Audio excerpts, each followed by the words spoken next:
Ngikephi la ngikhona? Ngizizwa sengathi ngibuqamama nekusasa lami. Kungathi ngicindezeleke ngaphansi kwedwala elimnyama elingenathemba. Sengikhathele nokuguqela imikhuleko engingazi nokuthi ibhekephi.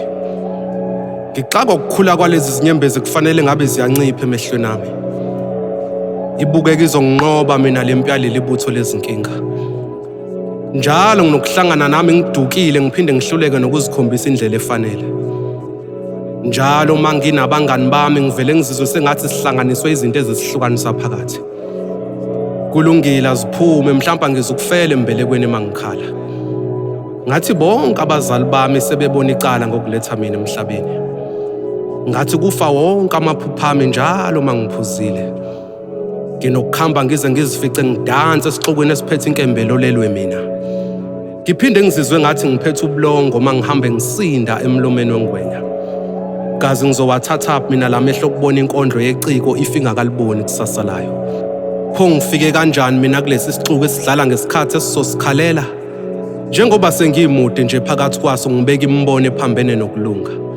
Eyiladlula ilanga nokukhanya kwalo sicashe endaweni emnyama.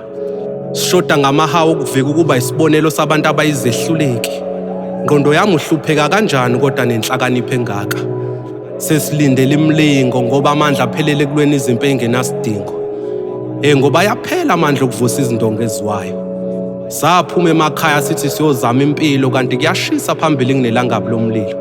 Sesingaze siyokhuleka ngaphansi kwetshe lasentunjambili ngoba nginezinkinga ezisidonsela emuva njalo masiya phambili. Ubethwenzani baze basihlebe mabebona imizamo yethu ingasafinyeleli esicongweni. Kanti amanzi asedamini akashi kalula masingakafiki isomiso.